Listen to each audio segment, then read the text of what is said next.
Hello, this is Sarah Meehan with Concentrus, bringing you a short and sweet tip regarding release 2020.2. So this is an update that will be available in your account as soon as you are live on 2020.2, the new release, and it pertains to vendor bill credits.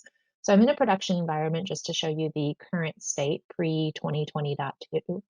And if I go to my payables vendor credits and take a look at the vendor credit record itself, what you'll notice is that it has a transaction date, but it doesn't actually have a native due date field. So if you are applying this vendor credit at a particular time and you want to be able to track that, there's not really a native way to do that in the current environment.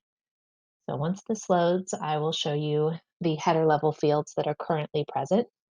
So date I have here, but I don't have a way to track the individual due date for this credit, or the use date, let's say. And that also reflects on the payment side. So I can't track when I'm expecting to apply this on the payment record. So now if I jump over to my release preview environment, you'll notice that things look a little bit different. So this will load and I will look at a similar transaction. Come to my payables, look at my vendor credits.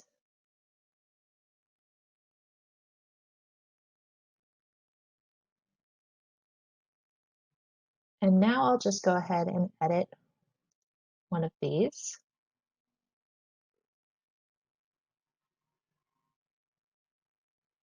And at the header level, I now have a due date field. So I'm going to go ahead and populate this with today's date and save. And then I'm going to jump over to a bill payment for the same vendor and show you how this displays on that record.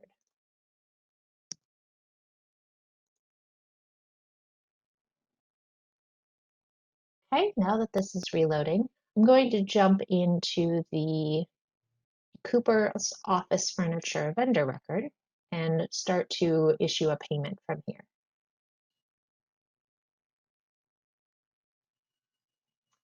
Okay, so I will hit make payment, and I will point out that now that this native due date field will display for vendor bill credits just like it does for vendor bills.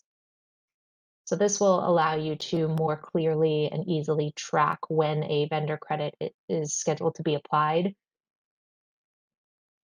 Okay, so here is the date that I just entered on my bill credit. So it shows up just like the bills. And because this is a native field, you'll be able to add this in your standard reporting and any other saved searches that you might be using to track your bill activity. So hopefully you found this helpful. I think it's a great feature and I'm excited to take advantage of it in 2020.2. Thank you so much for watching. Take care.